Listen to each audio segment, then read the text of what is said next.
Olá, virtuosas, tudo bom? Olha eu aqui para mais um vídeo. Se você está chegando agora no canal, eu sou a Ana, sejam todos bem-vindos. Se você ainda não é inscrito, eu te convido a te inscrever e ativar o sino que fica aqui embaixo para que você não perca mais nenhum vídeo nesse canal. E hoje eu vou começar uma série de vídeos onde eu vou contar uma nova história. Ana, que história é essa? A minha história. Muitas de vocês, né, que me acompanham há mais tempo sabem de tudo que eu vivi, de tudo que eu passei, e vocês sempre me perguntam: Ana, como é que você consegue ser essa mulher tão forte, tão corajosa, tão guerreira? E aí eu pensei muito, gente, eu pensei muito antes de abrir nessa parte da minha vida, porque vocês não conhecem nem a metade de tudo que eu passei, mas pensando muito e pedindo a Deus que pudesse me guiar, para que eu pudesse abrir o meu coração, contar a minha história, para que eu possa ajudar o máximo de mulheres que passam, já passaram ou que ainda vão passar pelo que eu passei, gente. A gente tem que fazer da nossa história a nossa força, né? Até então, eu estava sendo vítima da minha história e não estava vendo o quanto a minha história fez com que eu me tornasse essa mulher que eu me tornei. E essa nova história começou há 7 anos atrás, né, quando eu perdi o meu único filho. Eu estava com 40 anos, numa fase maravilhosa da minha vida, onde eu achava que tudo estava perfeito, meu filho criado, eu estava trabalhando, estava no meu apartamento, casada, feliz, quando a vida veio e me deu uma rasteira, né, que foi a perda do meu filho. Quem me acompanhou no outro canal viu o quanto foi difícil, né? E é por isso que essas mulheres hoje me chamam de mulher corajosa, de guerreira. Não foi fácil, foi um novo recomeço para mim. Naquele dia eu achava que a minha vida havia terminado. Foi o que eu pensei quando eu recebi a notícia que o meu filho tinha passado por outro plano. Ana, como tudo isso aconteceu? O que aconteceu com o Rodrigo? O Rodrigo sofreu um acidente de moto aos 21 anos. Foi um acidente fatal. O meu filho não sofreu nada, não quebrou nada. Ele teve morte cerebral, né? Ele caiu e bateu a cabeça, e quando ele chegou no hospital ele já estava em morte, né? O médico diagnosticou morte cerebral. Quando eu cheguei no hospital, foi me dada essa dura notícia que meu único filho, saudável, fazendo faculdade de esporte, cheio de vida, cheio de projetos, havia partido para outro plano. Gente, naquele momento eu confesso a vocês que tudo para mim não fazia mais sentido. Hoje eu consigo falar, né, sem chorar, sem me emocionar, porque eu resolvi, né, fazer dessa minha história a minha força, e não quero trazer para vocês tristezas, porque eu sei que tem muitas mães que passam pelo que eu passei, já passaram e ainda estão perdidas sem saber como superar a morte dos seus filhos, né? Porque nós não fomos preparadas para perdermos os nossos filhos, para enterrarmos os nossos filhos. Ninguém se prepara para isso. E eu acredito que a vida ela é cruel com a gente quando a gente tem que enterrar os nossos filhos. Pelo menos na época eu pensei assim: meu Deus, quanta crueldade, né? Eu ter que enterrar o meu único filho, um jovem, cheio de esperança, cheio de projetos, e eu que já vivi tantas coisas, por quê? Não fui eu. Isso foi o que veio no meu pensamento quando eu recebi a notícia. Isso foi a minha reação, né, de me revoltar contra Deus e não querer entender a vontade de Deus para minha vida. Eu pensei, gente, até em tirar a minha própria vida. Quando eu cheguei do hospital, que eu vim buscar os documentos para provar que o Rodrigo era meu filho, a primeira coisa que eu pensei foi pular do 6º andar da sacada do meu apartamento. Eu nunca contei isso em vídeo, né, porque é algo de muito íntimo, mas hoje, quando eu vejo que através da minha história eu posso ajudar pessoas que pensam em tirar suas vidas, que acham que é o fim de tudo, eu posso te falar que essa tua dor, tudo isso que você vive pode ser o seu recomeço, quando foi comigo. Naquele momento eu senti algo muito forte que me segurou e que falou nos meus ouvidos: não, você vai ficar Você vai ter que suportar essa dor, porque eu só dou a dor para quem pode suportar. E eu tenho certeza que essa foi a voz do Espírito Santo e Deus falando para mim que através dessa história eu poderia ajudar muitas mulheres. E eu me calei durante 7 anos porque eu precisei viver o processo, eu precisei curar essa ferida. Muitas de vocês me perguntam como você superou. Eu não superei, nunca vou superar, mas eu aprendi a lidar e a conviver com essa dor e entender que a vontade de Deus para minha vida era que o Rodrigo passasse por outro plano, porque a vida dele aqui na Terra não tinha mais sentido aos olhos de Deus. Eu acredito que nós somos eternos, que é o corpo físico que vai embora, mas o espírito ele é livre, ele vive, e eu tenho certeza que ele vive em outro lugar, em outro plano, muito feliz. Quando eu comecei, por esse processo não foi fácil, porque o luto ele tem várias fases. Primeira fase é aquela fase da aceitação. O que é que está acontecendo comigo? Por que comigo? Por que que eu fui escolhida? Por que não foi com outras mães? Eu confesso a vocês que quando eu olhava as mães com os filhos do lado, eu ficava com raiva, eu sentia uma raiva tão grande, uma dor tão grande, porque eu queria que meu filho estivesse ali, E eu falava, Deus, por que tu fizeste isso comigo? Por que não foi a outra mãe? E eu estava sendo egoísta, porque Deus, ele me deu, mas Deus, quando ele te dá, ele tem uma data para tirar de você. Nada aqui nessa terra é nosso, tudo é emprestado aos nossos filhos, a nossa vida, a nossa casa, tudo que você tem não é de você. Muita gente, acha que tudo que tem é seu, que recebeu com esforço. Não, tudo que você tem na vida foi dado por Deus. Eu acredito muito nisso, e um dia ele vai te pedir de volta. Só que a gente não entende, porque a gente é tão egoísta, a gente quer viver, com os nossos próprios pensamentos, com as nossas próprias vontades, que a gente não entende. Então, a primeira fase do luto foi a aceitação, que foi uma fase muito difícil, muito difícil. Eu achava que eu não ia aguentar, a dor ela é demais. Quem já passou por isso sabe do que eu tô falando. Eu não quero que ninguém no mundo passe por esse momento tão difícil, mas é um momento, que todos nós vamos passar. A dor ela é demais, gente. A gente não sabe onde tá doendo, não existe remédio para essa dor, a não ser se aproximar de Deus e pedir para que Ele te console, para que Ele te dê entendimento. E foi assim que eu fui me curando, que eu fui aprendendo a conviver com essa dor, que até hoje dói, mas eu sei lidar com ela. Até hoje eu choro, até hoje eu sinto saudade, muitas saudades. 7 anos se passaram e muitos dias eu penso, meu Deus, o que a gente poderia ter vivido juntos, Mas hoje eu olho para o céu e agradeço, porque ele tá lá, ao lado de Deus. Eu sei onde o meu filho tá, Então isso faz com que essa dor, ela se acalme dentro de mim, mas não é fácil. Foram 7 anos muito difíceis, onde eu tive muitos altos e baixos, onde eu fui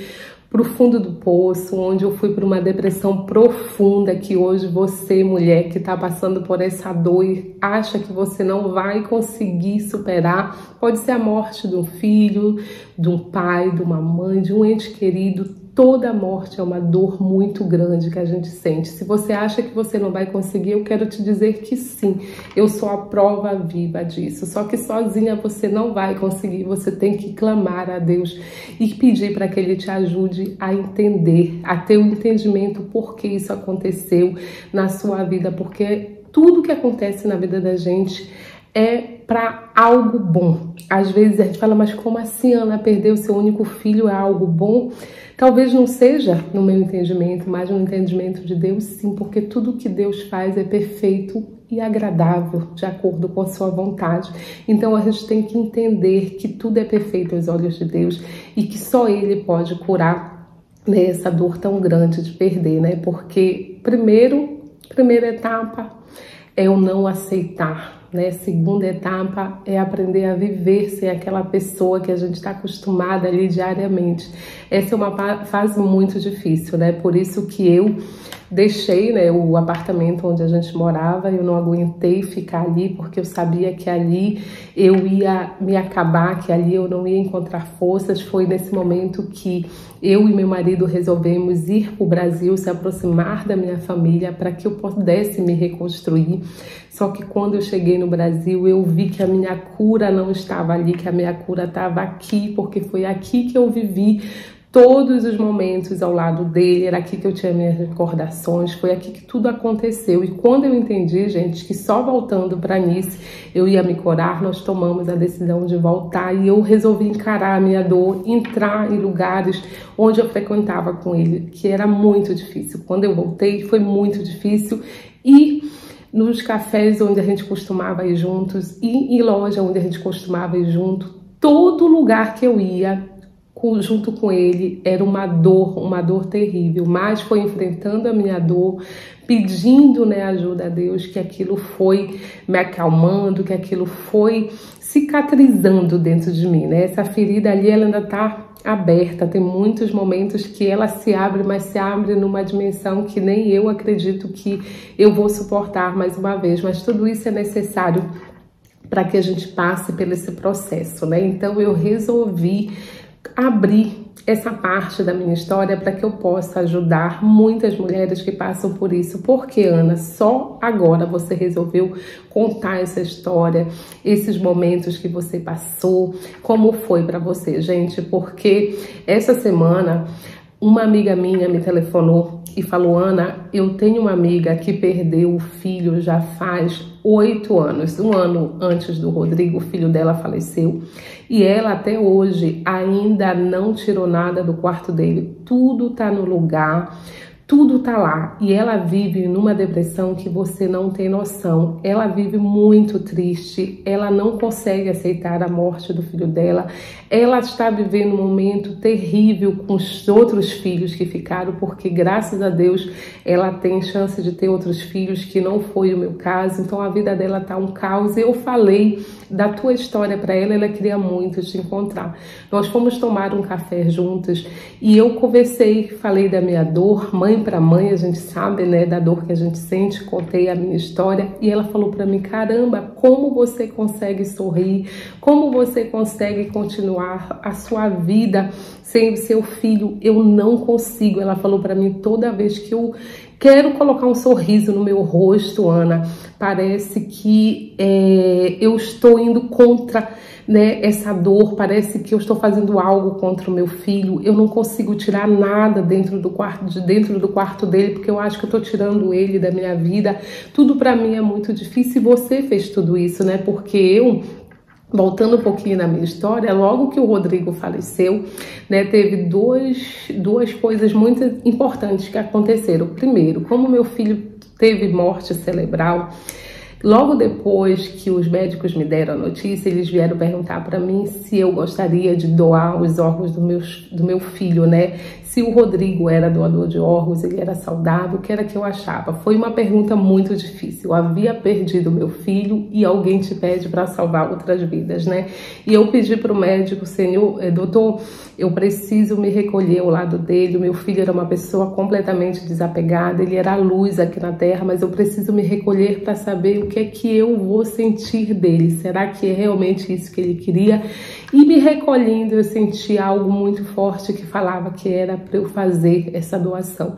E graças a Deus, o meu filho salvou 5 vidas. Hoje 5 pessoas vivem com coração, com pâncreas, com fígado, com tudo que eu doei. Tem gente vivendo e tem outras famílias felizes, porque naquele meu momento de dor, tudo que eu queria era que uma família pudesse salvar a vida do meu filho. Então eu fui generosa, eu tive esse ato porque eu sei que era isso que o meu filho queria. A segunda coisa que eu fiz, logo depois, 2 dias depois, eu pedi para que todos os amigos fossem no quarto dele e tirassem tudo que eles queriam e levassem, para que eles tivessem uma lembrança do meu filho. Todas as roupas, todos os decoração que ele tinha no quarto, tudo que eles quisessem, eles poderiam levar, livros, desenhos. O meu filho adorava ler, desenhar, tocava violão. E eu falei para os amigos: tudo que vocês quiserem, vocês podem levar, porque eu tenho certeza que isso ele queria. Ele era uma pessoa completamente desapegada. Ele realmente era uma pessoa que dava tudo, sabe? Que ele não tinha apego com nada. Então, eu fiz isso, todos os amigos vieram, levaram roupas. Até hoje, gente, tem amigos do meu filho que eu encontro usando a camisa dele, usando algo dele, e isso me deixa muito feliz, porque eu acredito, né, que ele era muito amado, que ele era muito especial e que ele tá ali, né, vivendo ao lado dos amigos dele. Então, essa moça que eu encontrei, ela não conseguia fazer isso e ela me perguntou como foi que eu fiz, como eu tive força e coragem. Eu falei, por amor. Eu amo tanto meu filho que eu não quero ele prisioneiro dentro daquele quarto. O seu filho, ele vive no teu coração e na tua mente. As tuas lembranças jamais serão apagadas. O teu amor por ele jamais termina, porque é um amor muito grande. Nós estamos ligados para o resto da vida. Não é uma roupa que está dentro do armário, não é o quarto dele do jeito que ele deixou que vai fazer ele voltar. Não, ao contrário, ele quer ser liberto. Então, te liberta, tira tudo que te faz sofrer, começa a pensar no teu filho com um sorriso no rosto, nos momentos bons que vocês viveram. É isso que ele quer para você, né? Porque, como eu falei, eu acredito que o nosso espírito, ele é eterno. Então, se eles têm o poder de olhar e ver a gente, eu acho que eles não querem que a gente fique aqui sofrendo, apegado em coisas materiais, já que eles não estão aqui. E eu fui conversando com ela, falando, né, de todos os meus processos, contando a minha história. E hoje eu resolvi gravar esse vídeo, porque hoje ela me ligou, ela tirou foto, ela falou, Ana, eu tirei tudo do quarto do meu filho, fui doar, chamei os amigos, perguntei se eles queriam alguma coisa, e o resto que eles não levaram, eu levei para uma doação. E hoje eu limpei, abri o quarto dele, deixei a luz do sol entrar, e eu tô sentindo uma leveza dentro de mim. Eu tô sentindo que algo aconteceu, algo fora do normal aconteceu comigo. Eu falei, essa foi a libertação que você deu para o seu filho. Por isso você está sentindo essa paz. Hoje ele viu que você, pouquinho a pouquinho, está caminhando rumo, né, à felicidade, porque é um peso muito difícil, é uma dor muito pesada. Enterrar os nossos filhos. Aí você imagina viver 8 anos nesse sofrimento. Os seus filhos que estão vivos precisam de você, eles querem uma mãe feliz, sorridente, uma mãe que dê amor, que dê carinho, que cuide deles, né? Porque eles estão ali para você. Eu não tive a oportunidade de ter outros filhos e para mim isso não foi possível. Então faça o melhor para os seus filhos, porque eles precisam muito de você. E, gente, essa mãe me falou que é o que ela tá fazendo, né? Tirou tudo, entregou para doação, limpou o quarto, preparou um jantar para os filhos, né, para o marido, e prometeu a eles que a partir de hoje ela vai se libertar, que pouquinho a pouquinho ela vai caminhar. Ela falou para o marido quanto realmente ela amava, quanto a dor ainda estava aberta, mas que hoje ela estava disposta a continuar, a lutar e pouquinho a pouquinho curar essa ferida. Eu falei para ela, não vai ser curada 100%, mas você vai te acostumar a lidar, né, com essa dor e ver essa perda diferente. Quem sabe você também não vai conseguir ajudar outras mães que passam pelo que a gente passou, a terem forças e coragem para suportar esse momento tão difícil. Porque no momento que eu perdi meu filho, tudo que eu queria era que alguém me escutasse, falar sobre ele. Tudo que eu queria era que alguém estivesse ali do meu lado, segurando a minha mão, entendendo, né, pelo que eu estava passando. Então a gente precisa ajudar mães que estão passando pelo que a gente já passou, porque quando os anos passam a gente aprende a lidar mais, sabe, com esse sofrimento, com essa dor. E eu tenho certeza que através da nossa história, da nossa superação, a gente consegue levantar essas mães que hoje estão no fundo de uma cama, que hoje estão depressivas, que hoje estão até com vontade de tirar suas próprias vidas, gente, porque o que dá essa vontade é muito grande de tirar a nossa própria vida, e isso é o inimigo, né, usando a gente, porque Deus, ele que deu a vida, só ele tem o poder de tirar. Então a gente tem que aceitar que mesmo que não seja da nossa vontade, mas é da vontade de Deus, então tudo tem um começo e tudo tem um fim. Ele te deu, ele criou e hoje ele levou para ele. Então a gente tem que ter esse entendimento para que o inimigo não entre nas nossas vidas, destruindo a nossa família. Eu lembro que quando o Rodrigo faleceu, passou alguns meses, as pessoas falavam para mim que o meu casamento ele não ia suportar, porque pesquisas provam que 95% dos casais que perdem os seus filhos se separam porque a dor é tão grande que eles não conseguem suportar. E eu sou a prova viva que não. Na minha dor, na nossa dor, a gente se uniu, a gente se ergueu juntos. 7 anos nós estamos juntos e o inimigo não destruiu a minha família através da minha dor, porque eu sei que Deus, ele quer que eu use a minha história para curar outras mães e não para destruir família, né? Deus, ele não queria que eu me separasse do meu marido. Deus, ele queria me fortalecer para que eu viesse aqui contar a minha história. Então, a partir de hoje, eu venho uma vez por semana com um episódio da minha história, de tudo que eu vivi. Resolvi começar contando essa parte, que foi uma parte muito difícil, mas eu quero também te contar como foi a minha infância, como foi que eu superei a rejeição, como foi que eu superei dores, como foi que eu superei, né, situações difíceis, porque eu sou uma improvável, gente. De onde eu vim, onde eu cheguei, eu só estou aqui pela honra e pela glória de Deus. E eu quero te mostrar que você, aonde quer que você esteja, você é capaz de se levantar, porque você tem o poder de transformar a sua vida e usar a sua história para levantar outras pessoas. Então eu espero muito que vocês tenham gostado desse primeiro episódio, uma nova história, e que vocês voltem aqui semana que vem, porque aqui vai ter mais um vídeo onde eu vou estar te contando a minha história para te levantar e para te levar além. Grande beijo, fica com Deus e até o próximo vídeo. Tchau!